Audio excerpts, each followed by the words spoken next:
I rushed through the airport eager to surprise my family for New Year. The taxi dropped me at our darkened house where I found Dad sitting alone with just a sandwich on a paper plate. On the kitchen counter sat a hastily scribbled note. My heart sank as I read it. Used your December money transfer for NYC trip. Watch your dad for the week. He has medication in cabinet. Back on the 7th. K and A. Dad looked up his eyes, weary but determined. They will regret this, he whispered. I just smiled. Before I tell you how we turned this betrayal around in just 3 days, let me know where you are watching from in the comments.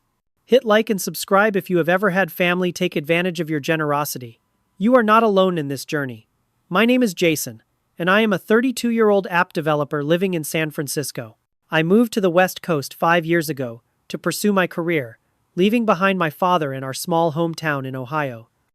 Dad raised me single-handedly after my mom passed away from cancer when I was just 13. He sacrificed everything to give me a good life, working 2 jobs to put me through college. We have always been incredibly close. 2 years ago, Dad met Kendra at his community center. She was volunteering there teaching art classes. Dad always loved painting, something he rarely had time for while raising me. He was instantly smitten with her vibrant personality and seeming kindness. 6 months into their relationship, they got married in a small ceremony. I flew home for the wedding genuinely happy that Dad had found companionship in his early 60s. Kendra had a 19-year-old daughter, Amanda, from her previous marriage. Amanda initially seemed polite, if a bit distant. She had just started college nearby and would often visit on weekends. I thought it was wonderful that Dad had a new family around him, especially after my father was diagnosed with early-stage Parkinson's disease last year. The diagnosis hit us hard. I immediately offered to move back home, but Dad insisted I stay in San Francisco where my career was flourishing. Instead, I set up a monthly transfer to their joint account to help with medical expenses and household costs. The amount was substantial, $4,000 monthly, but my app had become successful, and I wanted to ensure Dad had the best care possible. I called him 3 times a week and video chatted every Sunday. During our calls, Dad always assured me things were fine. Yes, his hands shook more some days than others. Yes, remembering things could be challenging. But Kendra was taking good care of him, he insisted. I noticed he rarely appeared on video with Kendra or Amanda present, but I assumed they were just giving us privacy for our father-son chats. As the holidays approached, I planned a surprise visit for New Year.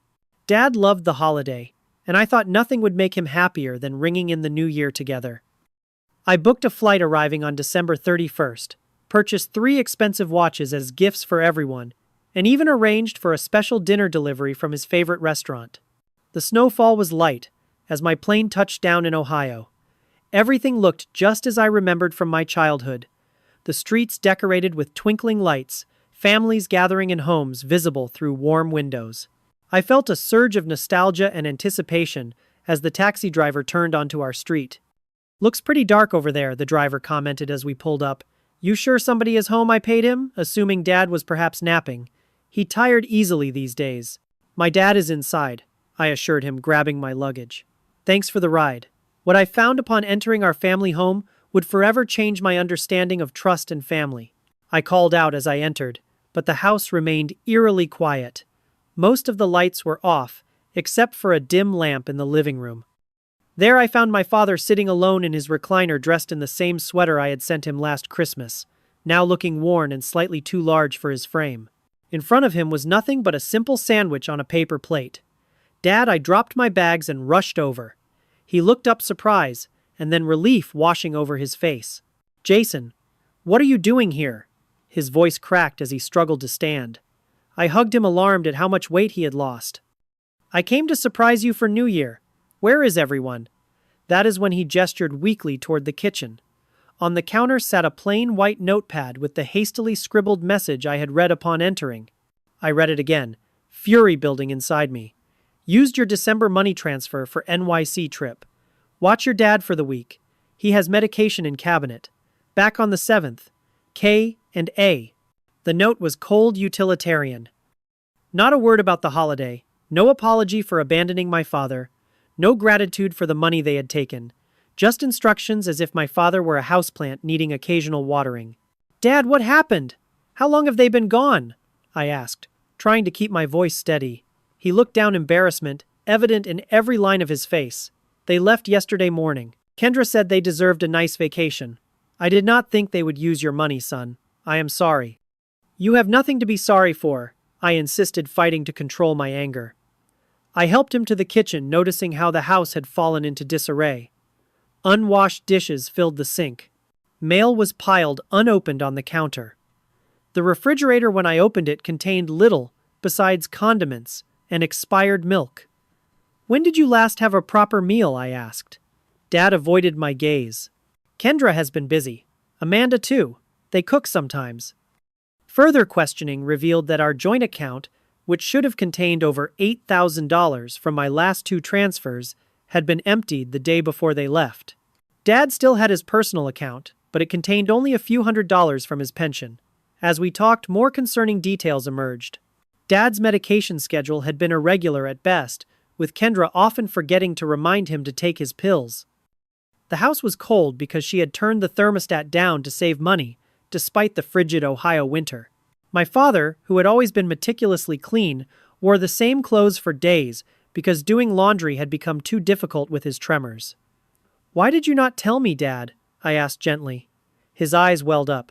I did not want to be a burden. And Kendra said if I complained, she would convince you I needed to be in a home, that you would agree because of your busy life. I felt sick. I would never do that. Never. Dad nodded, a new resolve entering his eyes. I know that now. They will regret taking advantage of us. I took his hand. Yes, they will. We will fix this together. As I helped Dad to bed that night, making sure he took his proper medication, I made a silent promise. This betrayal would not stand. The next morning, I awoke early and began a thorough inspection of the house. What I discovered made my blood boil. Bills marked final notice stuffed into drawers. Credit card statements showing charges at luxury stores in the thousands of dollars, all dated after my monthly transfers. Designer shoes hidden in Kendra's closet with price tags still attached. The house itself showed signs of neglect that went beyond a few days, with minor water damage in the bathroom from a leak no one had bothered to fix. Dad, this is not right, I said, as I prepared him a proper breakfast of scrambled eggs and toast. The money I have been sending it was meant for your care. Dad nodded slowly. I know. I suspected things were not right, but Kendra is very convincing. She would say the money went to medical bills or house repairs that never seemed to happen. As we talked, I checked social media on my phone. There they were, Kendra and Amanda, posting pictures from Times Square. They were staying at the Plaza Hotel, dining at 5-star restaurants, attending Broadway shows and shopping on Fifth Avenue. One post showed them with shopping bags from Tiffany & Company, Saks Fifth Avenue, and Gucci. But what truly enraged me was a video Amanda had posted the night before. She was laughing in their luxury hotel room, champagne glass in hand, saying, "New year, new stuff. Sorry, not sorry, old man." Sitting home with his sandwich, Kendra could be heard laughing in the background. I showed my father, carefully watching his reaction. Pain flashed across his face, followed by a quiet dignity that broke my heart. I trusted her, he said simply. Throughout the day, more disturbing discoveries surfaced. Kendra had convinced my father to add her name to the deed of our family home, claiming it was just in case something happens to you. She had systematically isolated him from his friends, telling them he was too tired for visitors or having a bad day with his condition. I called Mark, a lawyer friend from high school who still lived in town. He came over that afternoon, grimly taking notes as we explained the situation. "This is textbook elder financial abuse," Mark said. "And there might be physical neglect charges too, given the medication situation." While Mark was there, our doorbell rang. It was Mrs. Wilson from next door, an elderly widow who had been friends with my parents for decades. "Jason, I thought that was your car," she exclaimed. "Thank goodness you are here. I have been so worried about your father." Mrs. Wilson explained that she had tried to visit multiple times, but was always turned away by Kendra or Amanda. The few times she saw my father in the yard, he looked increasingly frail. Once she brought over a casserole, only to see Amanda later throwing it in the trash bin outside. "I should have done more, Mrs. Wilson said tearfully. "I should have called you. You are here now," I assured her. "That is what matters." After she left, Dad made a painful admission. "They sold some of your mother's jewelry," he said quietly. Kendra said we needed the money for a plumbing emergency. I later found out she used it for her and Amanda's spa weekend. I held my father as he wept for the first time since my mother's funeral. The betrayal cut deepest there in the memories of my mother that had been callously converted to cash. That night, as I helped Dad organize his medications into a proper schedule, he looked at me with resolve. "I have been keeping records," he said. "I may be old, but I am not stupid." From beneath his mattress, he pulled out a small notebook. Inside, in his increasingly shaky handwriting, were dates, amounts, and notes about money, disappearing promises, broken and odd behavior. He had even secretly recorded some conversations on his old tape recorder, hiding it in his pocket when arguments broke out. "I was gathering courage," he explained. "I just did not know what to do with this information." Now we did. The second day we moved with purpose. Mark returned with legal documents giving me temporary power of attorney. We began documenting everything systematically, taking photographs of the house conditions, organizing medical records, showing the consequences of irregular medication, and compiling financial statements. But the true bombshell came when I finally gained access to Kendra's home office. In a locked filing cabinet that I opened with tools from Dad's workshop, we found documents that made even Mark gasp. Kendra had forged my father's signature on multiple financial documents. She had applied for credit cards in his name. Most disturbingly, we found a brochure for a low-cost assisted living facility 2 states away with notes in Kendra's handwriting about minimum requirements and selling house after placement. There were also emails printed between Kendra and Amanda explicitly discussing how to maximize the old man's resources before dumping him somewhere. They talked about me as the cash cow who could be manipulated by guilt over not being present. When I showed these to my father, he did not break down as I expected. Instead, a steely resolve came over him. "I recorded something you should hear," he said quietly. From his bedside drawer, he pulled out his old tape recorder and pressed play. Kendra's voice filled the room cold and calculating. "Stop complaining about your medication. Your son sends plenty of money, and I decide how it gets spent. If you tell him anything, I will make sure he knows what a burden you really are. You think he wants to care for a sick old man. He has his fancy life in California. Just keep your mouth shut and everyone stays happy." In the recording, my father's voice sounded small, defeated. "The money is for my care, and I am your wife. So it is for whatever I say it is for Kendra," snapped back. There was a thud on the recording which Dad later explained was Kendra throwing his medication bottle at the wall when he asked for his evening dose. I held my father then, both of us shaking, but for different reasons. Him from a mixture of shame and relief at finally sharing his secret, pain me from a fury unlike anything I had ever experienced. I suspected, Dad admitted, but I was too ashamed to ask for help. I thought I had made such a terrible mistake that I deserved what was happening. That afternoon we met with a specialist in elder abuse from the local police department. Officer Rodriguez listened gravely to our story, reviewing the evidence we had gathered. "This is one of the most comprehensive cases of documentation I have seen," she said. "Most victims do not have this level of evidence." She explained the process of filing for an emergency protective order, which would legally bar Kendra and Amanda from the house and from contacting my father. More serious legal charges would follow, but this would be the first step. "When are they due back?" Officer Rodriguez asked. "The 7th, I replied. She nodded. "We will be ready, but based on their social media, they might return earlier than planned once they run out of money." That night, Dad and I sat in the living room, now warm and clean after my efforts. For the first time since I arrived, he laughed, really laughed, when I told him about my disastrous attempt at dating a woman who turned out to be allergic to everything I cooked on our first dinner date. "You know," he said thoughtfully, "your mother would be proud of the man you have become." "She would be proud of both of us," I replied. We clinked our tea mugs together in a toast, 2 generations of men who had been taken advantage of but refused to stay victims. "They think they won," Dad said, his eyes twinkling with a spark I had not seen in years. "But we are still here, and we are not done fighting." On the morning of the 3rd day, January 3rd, I was installing a new security camera system when Dad called from the kitchen. "They posted they are coming home today," he said, showing me his phone where Amanda had just shared NYC. Got boring. Heading back to Lamesville early. We sprang into action, calling Officer Rodriguez and Mark. Everything was ready faster than we had anticipated. The protective order was prepared.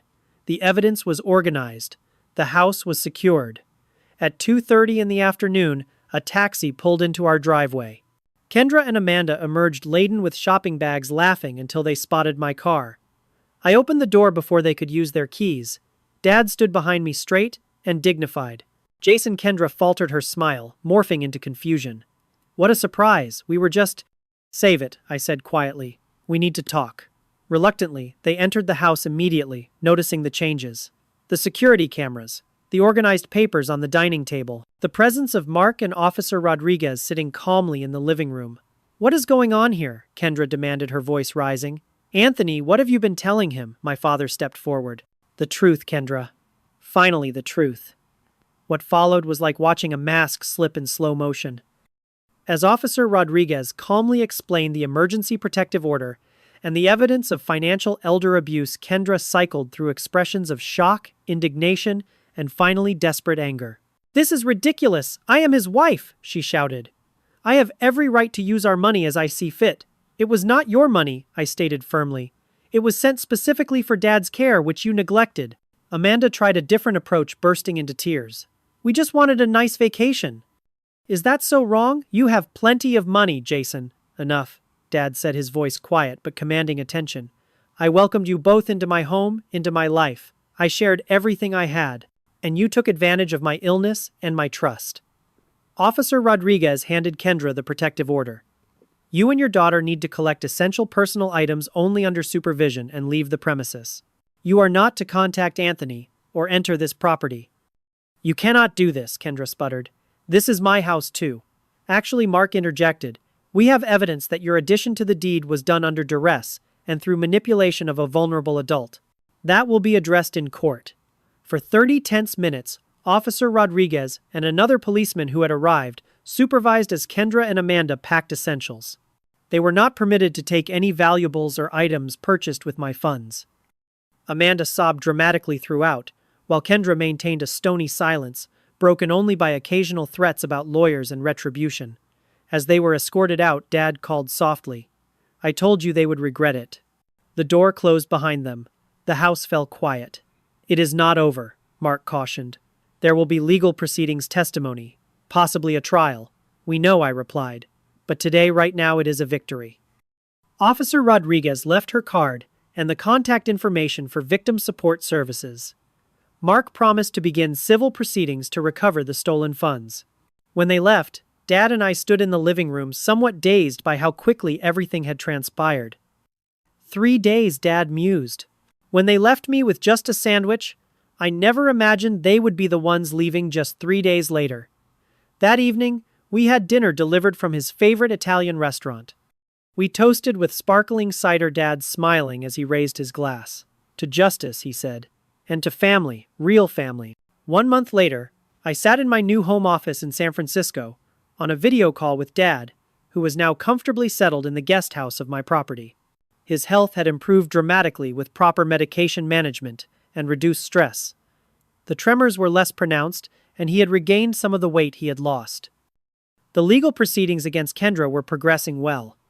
She faced multiple charges of elder abuse and financial fraud. Amanda had been required to return to her biological father's home in another state. We had already recovered some of the stolen assets through the civil case Mark had filed. Dad had joined a support group for survivors of elder abuse, finding solace and strength in sharing his story with others. His artistic talents had re-emerged, and he spent hours in the sunny garden painting landscapes that captured both melancholy and hope. The neighbors called today, Dad told me during our call.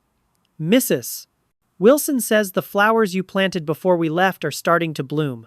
That is good to hear, I replied. The new tenants will enjoy them. We had decided to rent out our family home rather than sell it, preserving the possibility of returning someday while ensuring it remained in our family.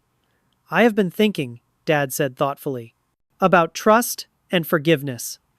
I waited, letting him gather his thoughts. I do not regret trusting Kendra initially, he continued. Trust is a gift, and I gave it freely. What happened after was not my fault. I see that now. His words touched me deeply.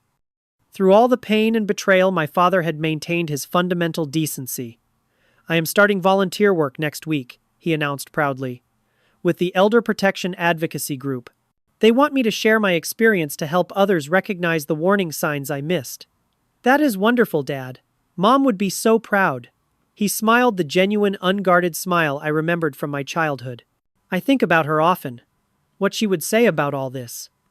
I think she would tell us both to look forward, not back. Dad was right. Through this painful experience, we had both learned profound lessons about vigilance and boundaries. But we had also rediscovered the unbreakable bond between us, a bond that no betrayal could sever. As we ended our call, I reflected on how quickly life can change. From a solitary man with a sandwich and a cruel note to reclaiming his dignity and helping others, my father had shown remarkable resilience. And I had learned that sometimes the family you fight for is more important than the family that claims the title. Have you ever had to protect someone you love from those who should have cared for them? Share your story in the comments. If this resonated with you, please like, subscribe, and share to help others recognize the warning signs of elder abuse. Thank you for listening to our journey, and remember that true strength often emerges in our most vulnerable moments.